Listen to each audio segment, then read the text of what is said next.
오늘 통독 본문은 창세기 39장부터 41장입니다. 요셉은 보디발의 집 노예로 팔려갔습니다. 보디발이라는 이름은 애굽의 태양신 레가 보내주신 자라는 뜻으로 우상 숭배의 집에 하나님을 섬기는 요셉이 들어가 하나님의 복을 전달함으로써 우상 숭배에 빠졌던 사람들이 하나님의 복에 참여하게 되는 복의 전달자로서 매우 중요한 역할을 요셉이 하고 있음을 암시합니다. 또한 요셉은 비록 옥에 갇힌 바 되었다 할지라도 그 길은 하나님께서 인정하시는 길이었고 그곳에서 어떻게 장차 애굽의 총리로 오르게 될 수 있었는지를 밝히고 있습니다. 요셉은 바로에게 꿈의 해석은 하나님께 있다고 함으로써 요셉의 낮아짐을 잘 보여줍니다. 창세기 39장. 한편 요셉은 이집트로 끌려갔습니다. 보디발이 요셉을 그곳으로 끌고 간 이스마엘 사람들로부터 요셉을 샀습니다. 보디발은 이집트 사람이며 바로의 신하인 경호대장이었습니다. 여호와께서 요셉과 함께 하심으로 요셉은 형통하게 됐습니다. 요셉은 이집트 사람인 주인의 집에 머물렀습니다. 요셉의 주인은 여호와께서 그와 함께 하시고 그가 하는 일마다 여호와께서 잘 되게 해주시는 것을 보았습니다. 요셉은 주인의 눈에 들어 가까이서 그를 섬기게 됐습니다. 보디발은 그에게 집안일을 맡기고 자기가 가진 것을 다 관리하게 했습니다. 그가 요셉에게 자기 집안일과 자기가 가진 것을 다 맡긴 때부터 여호와께서 요셉 때문에 그 이집트 사람의 집에 복을 내리셨습니다. 여호와의 복이 집안에 있는 것에나 들에 있는 것에나 보디발이 가진 모든 것에 내렸습니다. 그래서 그는 모든 것을 요셉에게 맡겨두고 자기가 먹을 것 외에는 아무것도 신경 쓰지 않았습니다. 요셉은 외모가 아름답고 얼굴이 잘생긴 사람이었습니다. 얼마 후에 주인의 아내가 요셉에게 눈짓을 하며 말했습니다. 나와 함께 자자. 요셉은 거절하면서 자기 주인의 아내에게 말했습니다. 보십시오. 주인께서는 집안에 있는 것들에 대해 제게 전혀 간섭하지 않으시고 자신이 가진 모든 것을 제게 맡기셨습니다. 이 집에서 저보다 큰 사람은 없습니다. 내 주인께서 제게 허락하지 않으신 것이라고는 마님밖에 없는데 그것은 마님은 주인의 아내이기 때문입니다. 그런데 제가 어떻게 그런 악한 짓을 저질러 하나님께 죄를 짓겠습니까? 그녀가 날이면 날마다 요셉에게 끈질기게 요구했지만 요셉은 그녀와 함께 자기를 거절했을 뿐만 아니라 함께 있으려고도 하지 않았습니다. 그러던 어느 날 그가 일을 하러 집 안으로 들어갔는데 마침 집안에 그 집 하인들이 아무도 없었습니다. 주인의 아내가 요셉의 옷자락을 붙잡고 말했습니다. 나와 같이 자자. 그러나 요셉은 뿌리치며 옷을 그녀의 손에 버려둔 채 집 밖으로 도망쳤습니다. 그녀는 요셉이 겉옷을 자기 손에 버려둔 채 집 밖으로 도망친 것을 보고 집에서 일하는 하인들을 불러 말했습니다. 보라, 주인께서 우리를 웃음거리로 만들려고 이 히브리 사람을 데려왔나 보구나. 이 사람이 내게로 와서 나를 덮치려고 해서 내가 큰 소리를 질렀다. 내가 목소리를 높여 고함치니까 그가 옷을 내 옆에 버려둔 채 집 밖으로 도망쳤다. 그녀는 주인이 집에 돌아올 때까지 그 옷을 곁에 두고 있다가 그에게 이 일들에 대해서 말했습니다. 당신이 우리에게 데려온 저 히브리 종이 저를 희롱하려고 제게로 들어왔습니다. 그런데 제가 고함치는 소리를 듣자 자기 옷을 나한테 버려두고 집 밖으로 도망쳤습니다. 그의 아내가 당신의 종이 내게 이런 짓을 했습니다. 라고 말하는 것을 듣자 주인은 크게 분노했습니다. 요셉의 주인은 요셉을 데려다가 왕의 죄수를 가두는 감옥에 집어넣었습니다. 요셉은 감옥에 갇혔습니다. 그러나 여호와께서 요셉과 함께 하셨고 그에게 자비를 베푸셔서 요셉을 간수의 마음에 들게 하셨습니다. 간수는 요셉에게 감옥에 있는 모든 사람들과 거기에서 이루어지는 모든 일들을 다 맡겼습니다. 간수는 요셉이 맡은 모든 것에 대해 조금도 간섭하지 않았습니다. 이는 여호와께서 요셉과 함께 하셔서 그가 하는 일마다 형통하게 하셨기 때문입니다. 40장. 얼마 후 이집트 왕의 술 맡은 신하와 빵 굽는 신하가 그 주인인 이집트 왕에게 잘못을 저질렀습니다. 바로는 그의 두 신하, 곧 술 맡은 신하와 빵 굽는 신하에게 진노했습니다. 바로는 그들을 경호대장의 집에 있는 감옥에 가두었는데 그곳은 요셉이 갇혀 있는 감옥이었습니다. 경호대장은 요셉에게 명령해서 두 신하를 시중들게 했습니다. 그들이 얼마 동안 감옥에 갇혀 있었습니다. 감옥에 갇혀 있는 이 두 사람, 곧 이집트 왕의 술 맡은 신하와 빵 굽는 신하가 꿈을 꾸게 됐습니다. 각자 같은 날 밤에 꿈을 꾸었는데 그 내용이 서로 달랐습니다. 다음 날 아침 요셉이 그들에게 왔을 때 그들이 침울해 있는 것을 발견했습니다. 요셉은 자기 주인의 집에 함께 갇혀 있는 바로의 신하들에게 물었습니다. 오늘은 두 분의 얼굴빛이 왜 그리 안 좋으십니까? 그들이 대답했습니다. 우리가 꿈을 꾸었는데 꿈을 풀이해 줄 사람이 없구나. 요셉이 그들에게 말했습니다. 꿈을 풀이하는 것은 하나님께 달린 일이 아니겠습니까? 꿈꾸신 것을 제게 말씀해 보십시오. 술 맡은 신하가 요셉에게 자기가 꾼 꿈 이야기를 했습니다. 꿈속에서 내 앞에 포도나무가 하나 있는 것을 보았네. 그 나무에 가지가 셋 달렸는데 싹이 돋고 곧 꽃이 피더니 금세 포도송이가 열리는 것이었네. 내 손에 바로의 잔이 들려있기에 내가 포도를 따서 바로의 잔에 짜 넣었네.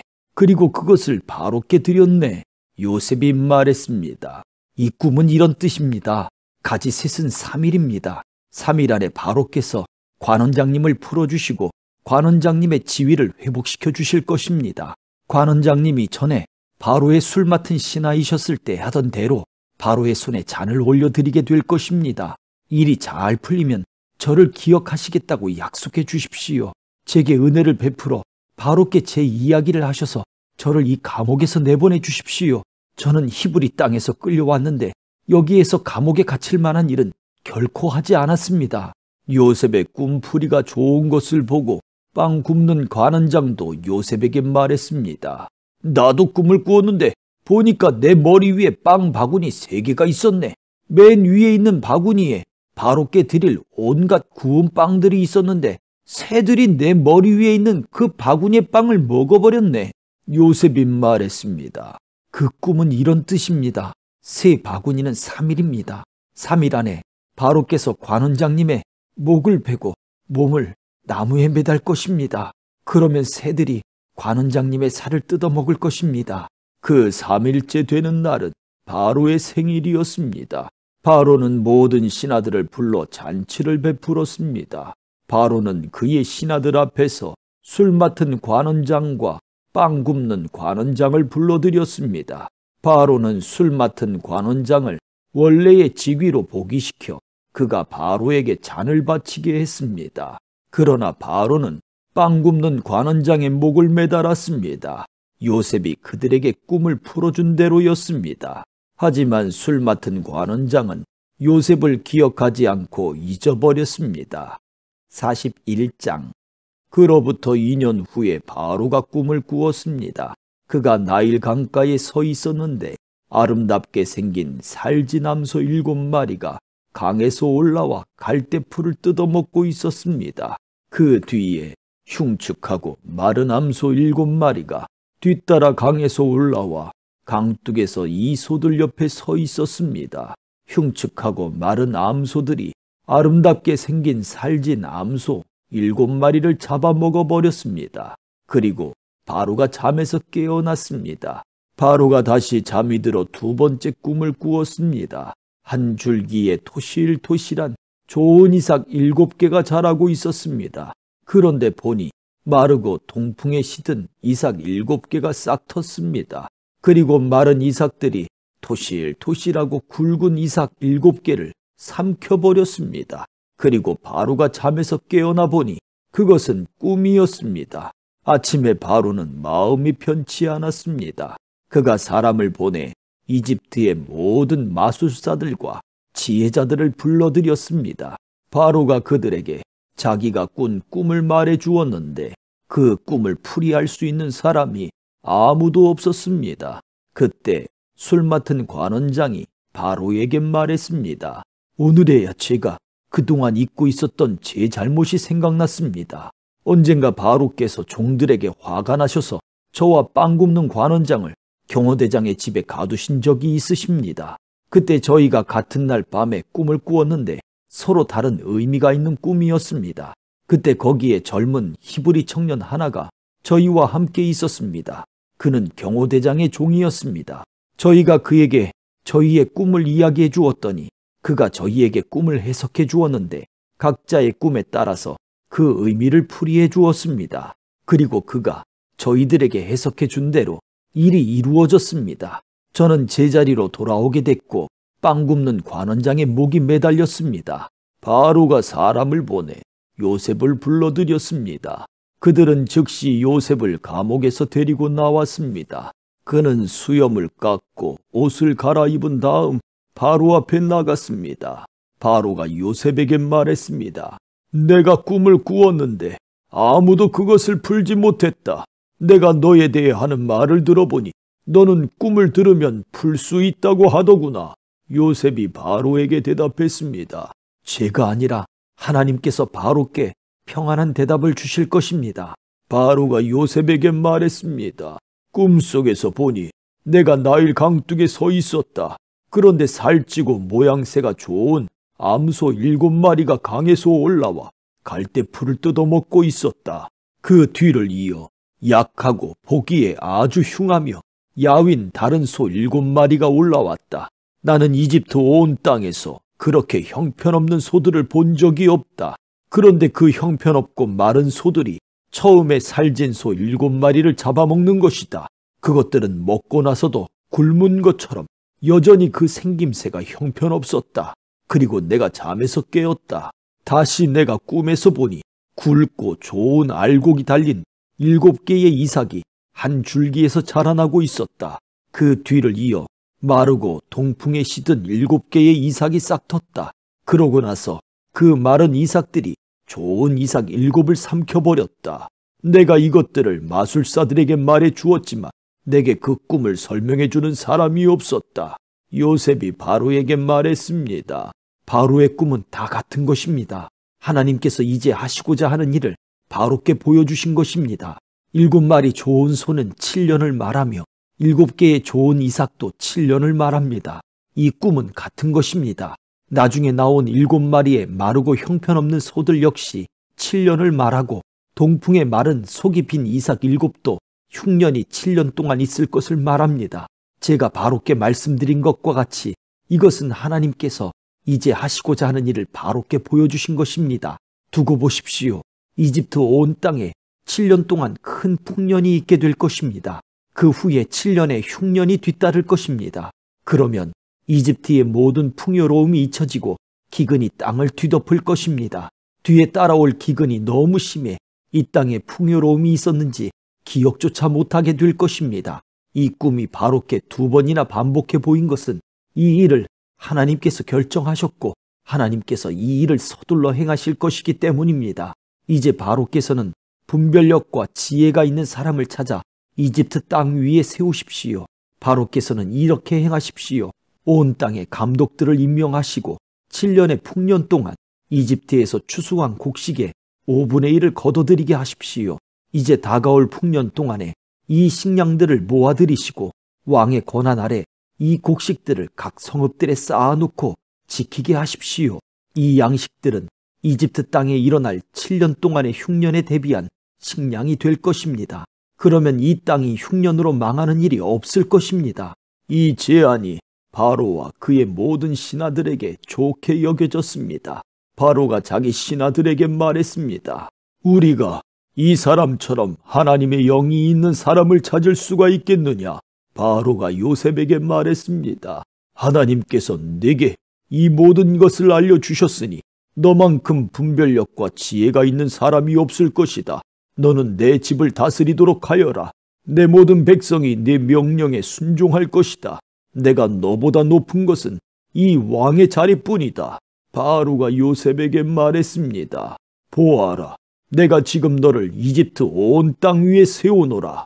바로가 자기 손가락에서 반지를 빼 요셉의 손가락에 끼워주고 고운 삼배로 된 옷을 입히고 그 목에는 금목걸이를 걸어주었습니다.